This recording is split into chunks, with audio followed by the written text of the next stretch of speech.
नमस्कार दर्शक बंधु, आज हूँ 15 जानुआरी गुरुवार। चलतु आज दिनर किसी मुख्य खबर उपर नजर पकाइबा। प्रथम रही राज्य में 20 लाख लोक मिलबनी पेंशन।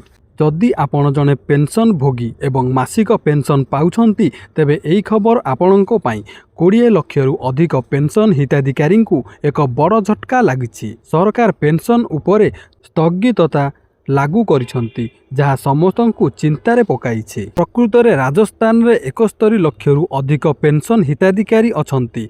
एमानंक मध्यरु 20 लाख रु अधिक एबे पर्यंत सेमानंकर भेरिफिकेशन कराई नाहंती।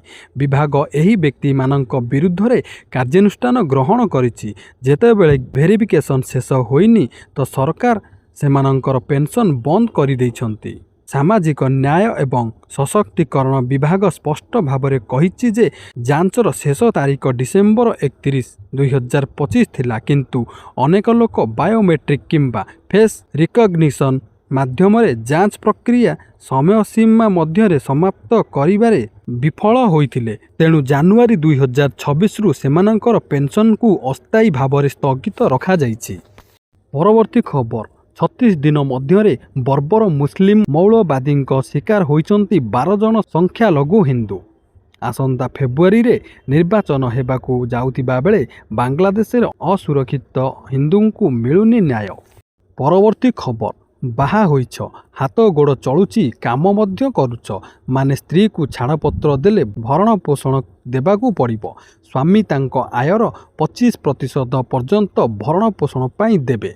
एक मामलार शुणाणी करी एभली निर्देश दैछंती अलाहाबाद हाईकोर्ट। परवर्ती खबर, ईरान रे चालिथिबा विरोध प्रदर्शन मध्य भारत सरकार एहार नागरिकों पाई एक परामर्श जारी करिसंती। वैदेशिक व्यापार मंत्रालय एहार परामर्श रे कहिसंती जे ईरान रे रहुथिबा छात्र, तीर्थयात्री, व्यवसायी एवं पर्यटक मानंकु तुरंत ईरान छाड़िबाकू एवं परवर्ती सूचना पर्यंत तेहरान यात्रा करिबारु निवृत्त रहिबाकू अनुरोध करा जाइछि। यह गत 10 दिन मध्य ईरान संपर्क में भारतीय वैषयिक व्यापार मंत्रालय द्वारा जारी करा जाइथिबा सद्यतम परामर्श।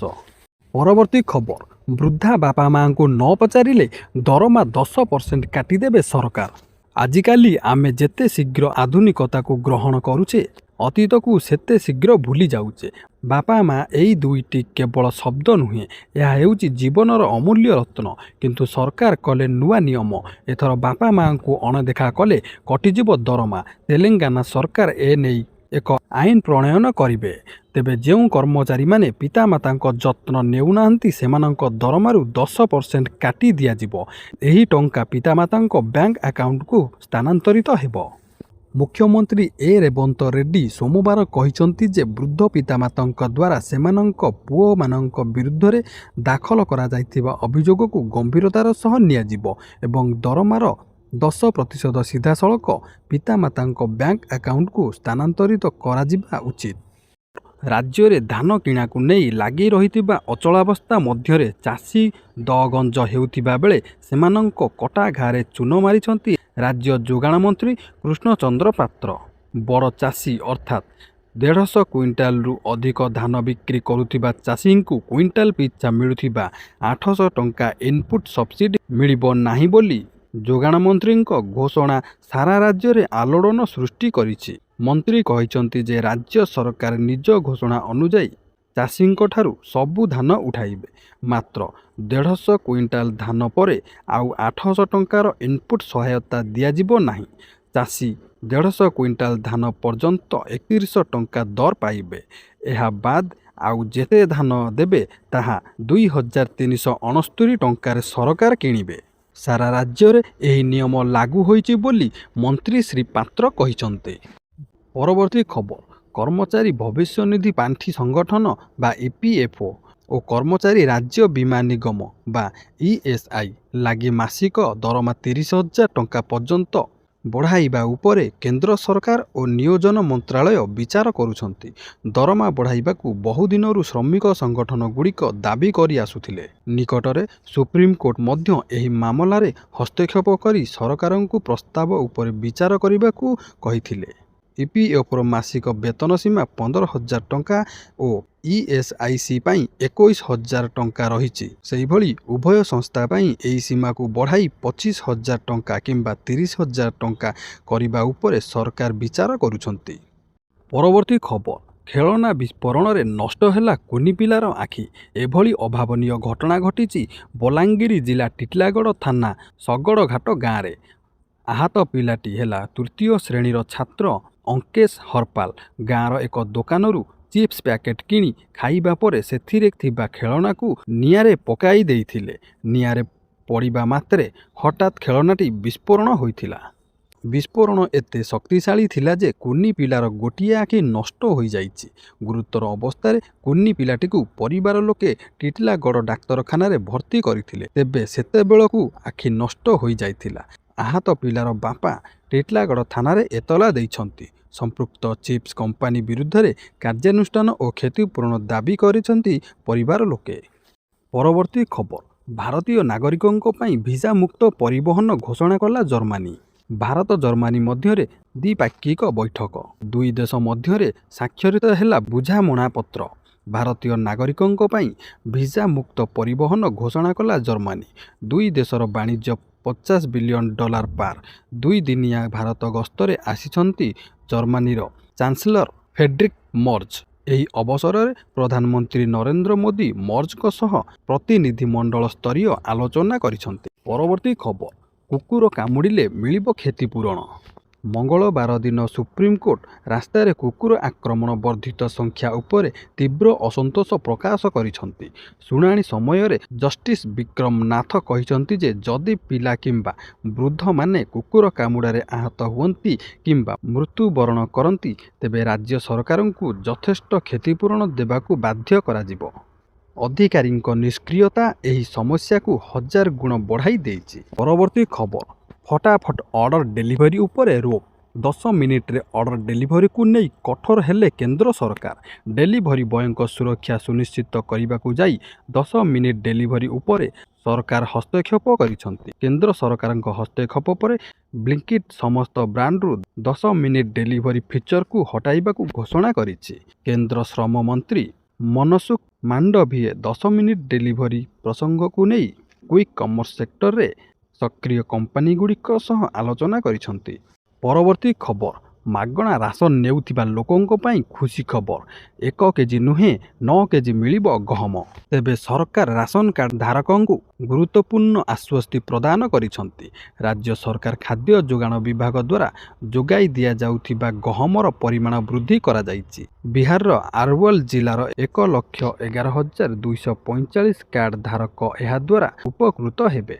ଏହି ମାସରୁ ହିତାଧିକାରୀମାନେ 1 କିଲୋଗ୍ରାମ ପରିବର୍ତ୍ତେ 2 କିଲୋଗ୍ରାମ ଗହମ ପାଇବେ। ସେହିପରି ଏବେ 4 କିଲୋଗ୍ରାମ ପରିବର୍ତ୍ତେ 3 କିଲୋଗ୍ରାମ ଚାଉଳ ମିଳିବ।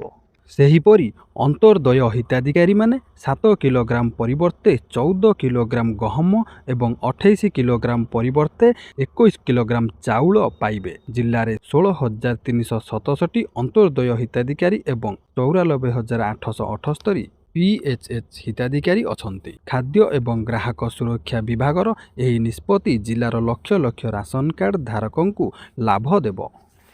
ପରବର୍ତ୍ତୀ ଖବର, ମାଟିରେ ମିଶିବ ବର୍ତ୍ତମାନର 9 ତାଲା ସେଚ ସଦନ ଓ ରାଜୀବ ଭବନ। ଏନେଇ ସୂଚନା ଦେଇଛନ୍ତି ପୂର୍ତ୍ତମନ୍ତ୍ରୀ ପୃଥ୍ୱୀରାଜ ହରିଚନ୍ଦନ। ଏସବୁ କୋଠାଗୁଡ଼ିକ ବିପଦ ସଂକୁଳ ବୋଲି ଘୋଷଣା ହୋଇସାରିଛି। ତେଣୁ ଏହି କୋଠାଗୁଡ଼ିକୁ ଖୁବ୍ ଶୀଘ୍ର ଭାଙ୍ଗି ମାଟିରେ ମିଶାଯିବ। 9 ତାଲାରେ ଥିବା ବିଭାଗଗୁଡ଼ିକ ଅନ୍ୟତ୍ର ସ୍ଥାନାନ୍ତର କରାଯିବ। ସୁଭଦ୍ରା ଯୋଜନାକୁ ନେଇ ଏବେ ଗୋଟେ ବଡ଼ ଅପଡେଟ୍ ଆସିଛି।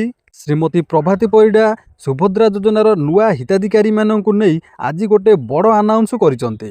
ଶ୍ରୀମତୀ ପ୍ରଭାତୀ ପରିଡ଼ା ପୂର୍ବରୁ ଆନାଉନ୍ସମେଣ୍ଟ କରିଥିଲେ ଏହି ଚଳିତ ସପ୍ତାହ ମଧ୍ୟରେ ସୁଭଦ୍ରା ଯୋଜନାର ନୂଆ ହିତାଧିକାରୀମାନଙ୍କୁ ଟଙ୍କା ମିଳିବା ପାଇଁ, କିନ୍ତୁ ଏପର୍ଯ୍ୟନ୍ତ ତାର ସଠିକ୍ ତାରିଖଟି ଘୋଷଣା କରିନଥିଲେ। କିନ୍ତୁ ଏବେ ବଡ଼ ଅପଡେଟ୍ ଆସିଛି। ଶ୍ରୀମତୀ ପ୍ରଭାତୀ ପରିଡ଼ା ଆଜି ଘୋଷଣା କରିଦେଇଛନ୍ତି ଯେ କେଉଁଦିନ ସୁଭଦ୍ରା ଯୋଜନାର ନୂଆ ହିତାଧିକାରୀମାନଙ୍କୁ ଟଙ୍କା ମିଳିବ। ଦେଖନ୍ତୁ, ଶ୍ରୀମତୀ ପ୍ରଭାତୀ ପରିଡ଼ା ଆଜି ଘୋଷଣା କରିଛନ୍ତି ମୋଟ 4,57,681 ଜଣ ମହିଳା ହିତାଧିକାରୀଙ୍କୁ ସୁଭଦ୍ରା ଟଙ୍କା ମିଳିବ ବୋଲି କହିଛନ୍ତି ଉପମୁଖ୍ୟମନ୍ତ୍ରୀ ପ୍ରଭାତୀ ପରିଡ଼ା। ସେ ଆହୁରି ମଧ୍ୟ କହିଛନ୍ତି ଯେ ନୂଆ ଭାବେ 1,78,398 ଜଣଙ୍କୁ ସାମିଲ କରାଯାଇଛି। ସେମାନେ ପାଇବେ ପ୍ରଥମ କିସ୍ତି।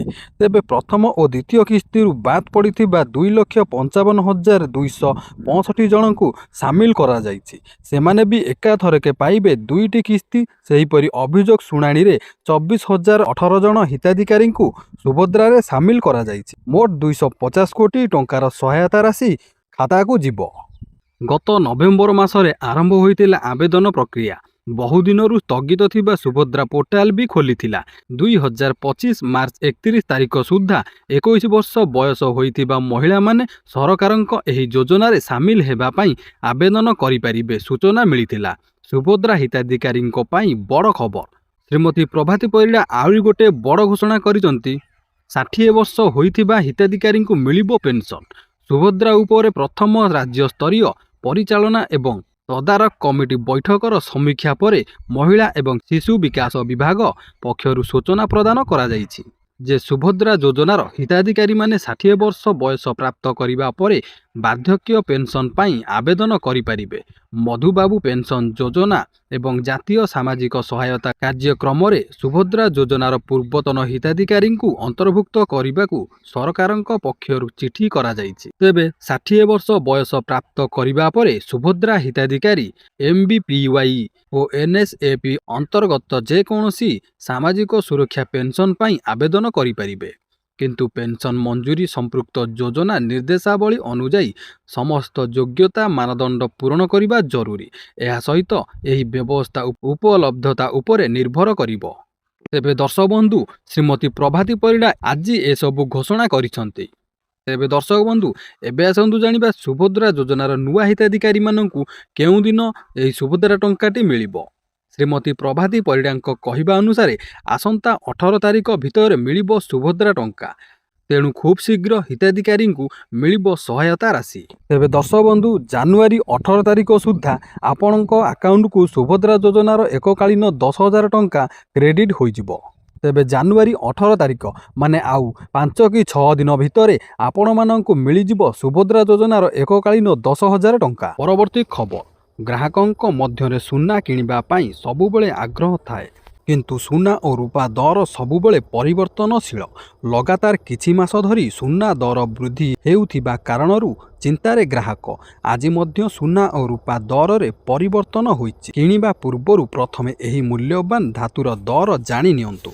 ଗତକାଲି ଭୁବନେଶ୍ୱରରେ 24 କ୍ୟାରେଟ୍ ସୁନା ଦର 10 ଗ୍ରାମ ପିଛା 1,40,460 ଟଙ୍କା ଥିବାବେଳେ ଆଜି 1,690 ଟଙ୍କା ବଢ଼ି 1,42,150 ଟଙ୍କା ହୋଇଛି। ସେହିପରି ଗତକାଲି 22 କ୍ୟାରେଟ୍ ସୁନା ଦର 10 ଗ୍ରାମ ପିଛା 1,28,750 ଟଙ୍କା ଥିବାବେଳେ ଆଜି 1,550 ଟଙ୍କା ବୃଦ୍ଧି ଘଟି 1,30,300 ଟଙ୍କା ହୋଇଛି। ଗତକାଲି 18 କ୍ୟାରେଟ୍ ସୁନା ଦର 10 ଗ୍ରାମ ପିଛା 1,05,340 ଟଙ୍କା ଥିବାବେଳେ ଆଜି 1,270 ଟଙ୍କା ବଢ଼ି 1,06,610 ଟଙ୍କା ହୋଇଛି। ଅନ୍ୟପଟେ ରୂପା ଦର ମଧ୍ୟ ଅହେତୁକ ବୃଦ୍ଧି ପାଇଛି। ସୁନା ସହ ତାଳ ଦେଇ ରୂପା ବଢ଼ିବାରେ ଲାଗିଛି। ଗତକାଲି ଭୁବନେଶ୍ୱରରେ 1 କିଲୋଗ୍ରାମ ପିଛା 2,75,000 ଟଙ୍କା ଥିବାବେଳେ ଆଜି ଏକାଥରକେ 12,000 ଟଙ୍କା ବଢ଼ିଯାଇଛି, ଯାହାଫଳରେ ରୂପା ଦର 2,87,000 ଟଙ୍କାରେ ପହଞ୍ଚିଛି। ପରବର୍ତ୍ତୀ ଖବର।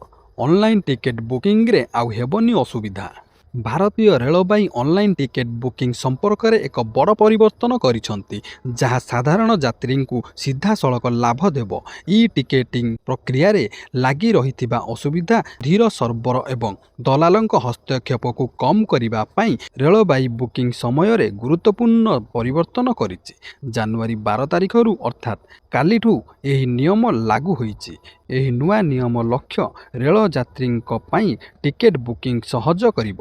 ପରବର୍ତ୍ତୀ ଖବର। କେନ୍ଦ୍ରୀୟ କର୍ମଚାରୀଙ୍କ ପାଇଁ ବଡ଼ ଖୁସି ଖବର। ବଢ଼ିବ ମହଙ୍ଗା ଭତ୍ତା। ଅଷ୍ଟମ ବେତନ ବାବଦରେ ମାସ ଆରମ୍ଭରୁ ଚର୍ଚ୍ଚା ଚାଲିଛି। ତଥାପି ଅଷ୍ଟମ ବେତନ କମିଶନ କେବେ ଲାଗୁ ହେବ ତାହା ଏପର୍ଯ୍ୟନ୍ତ ସ୍ଥିର ହୋଇନାହିଁ। ଏହି ଆଲୋଚନା ମଧ୍ୟରେ କେନ୍ଦ୍ର ସରକାରୀ କର୍ମଚାରୀଙ୍କ ପାଇଁ ଏକ ଖୁସି ଖବର ଆସିଛି। ତାହା ହେଉଛି DA ବଢ଼ିବା ସମ୍ପର୍କରେ। କେନ୍ଦ୍ର ସରକାରୀ କର୍ମଚାରୀ ଏବଂ ପେନ୍ସନଭୋଗୀମାନେ ଜାନୁଆରୀରେ ଏକ ଗୁରୁତ୍ୱପୂର୍ଣ୍ଣ ଦରମା ଏବଂ ପେନ୍ସନ୍ ବୃଦ୍ଧି ପାଇପାରନ୍ତି, ଯେଉଁଥିରେ ମହଙ୍ଗା ଭତ୍ତା ବା ଡିଏ ଏବଂ ମହଙ୍ଗା ସହାୟତା ବା ଡିଆର୍ ବୃଦ୍ଧି ଅନ୍ତର୍ଭୁକ୍ତ ହୋଇପାରେ। କେନ୍ଦ୍ର ଶ୍ରମ ଏବଂ ନିଯୁକ୍ତି ମନ୍ତ୍ରାଳୟ ନଭେମ୍ବର 2025 ପାଇଁ all India consumer price index ପ୍ରକାଶ କରିଛି। ସୂଚକାଙ୍କ 148.2 ଥିଲା। ପରବର୍ତ୍ତୀ ଖବର, ସମ୍ବଲପୁରକୁ ମୁଖ୍ୟମନ୍ତ୍ରୀ ମୋହନ ଚରଣ ମାଝୀଙ୍କର ବଡ଼ ଭେଟି। ଜିଲ୍ଲାର ବିକାଶ ପାଇଁ ପ୍ରାୟ 948 କୋଟି ଟଙ୍କା ମୂଲ୍ୟର 25ଟି ଉନ୍ନୟନମୂଳକ ପ୍ରକଳ୍ପର ଉଦ୍ଘାଟନ ଓ ଭିତ୍ତିପ୍ରସ୍ତର ସ୍ଥାପନ କରିଛନ୍ତି ମୁଖ୍ୟମନ୍ତ୍ରୀ ମୋହନ ଚରଣ ମାଝୀ। 57 କୋଟିରୁ ଉର୍ଦ୍ଧ୍ୱ ମୂଲ୍ୟର 14ଟି ପ୍ରକଳ୍ପର ଉଦ୍ଘାଟନ କରିଛନ୍ତି। 890 କୋଟିରୁ ଉର୍ଦ୍ଧ୍ୱ ଟଙ୍କା ମୂଲ୍ୟର 11ଟି ପ୍ରକଳ୍ପ ପାଇଁ ଭିତ୍ତିପ୍ରସ୍ତର ସ୍ଥାପନ କରିଛନ୍ତି ମୁଖ୍ୟମନ୍ତ୍ରୀ। ଏଥିରେ ଜିଲ୍ଲାର ଉନ୍ନତିମୂଳକ ପ୍ରକଳ୍ପ ମଧ୍ୟରେ ସଡ଼କ ନିର୍ମାଣ, ସେତୁ ନିର୍ମାଣ, ସ୍ୱାସ୍ଥ୍ୟ ଭିତ୍ତିଭୂମି, ଗୋଦାମ ଗୃହ, ଅଟଳ ବସ୍ଷ୍ଟାଣ୍ଡ, ଛାତ୍ରୀ ନିବାସ, ପର୍ଯ୍ୟଟନ ବିକାଶ, ପାନୀୟ ଜଳ ଭଳି ଅନ୍ୟାନ୍ୟ ଉନ୍ନୟନ ପ୍ରକଳ୍ପ ରହିଛି। ଏହି ଅବସରରେ ମୁଖ୍ୟମନ୍ତ୍ରୀ କହିଛନ୍ତି, ସମ୍ବଲପୁରର ବିକାଶ ପାଇଁ ସରକାର ପ୍ରତିଶ୍ରୁତିବଦ୍ଧ। ଏହା ସହ ମା ସମ୍ବଲେଶ୍ୱରୀ ମନ୍ଦିରର ବିକାଶ ପାଇଁ 316 କୋଟି ଟଙ୍କା ଘୋଷଣା ସହ ରିଭର ଫ୍ରଣ୍ଟ ଡେଭଲପମେଣ୍ଟ କାମ 2ଟି ପର୍ଯ୍ୟାୟରେ କାର୍ଯ୍ୟକାରୀ ହେଉଛି। ତେବେ ଦର୍ଶକ ବନ୍ଧୁ, ଯଦି ଆପଣମାନେ ନୂଆ କରି ଚ୍ୟାନେଲକୁ ଆସିଛନ୍ତି, ଚ୍ୟାନେଲକୁ ସବସ୍କ୍ରାଇବ୍ କରି ପାଖରେ ଥିବା ବେଲ୍ ଆଇକନକୁ ପ୍ରେସ୍ କରନ୍ତୁ, ଯାହାଦ୍ୱାରା ଅପଲୋଡ଼ ହେଉଥିବା ଭିଡ଼ିଓ ଗୁଡ଼ିକ ସର୍ବପ୍ରଥମେ ଆପଣମାନେ ଦେଖିପାରିବେ।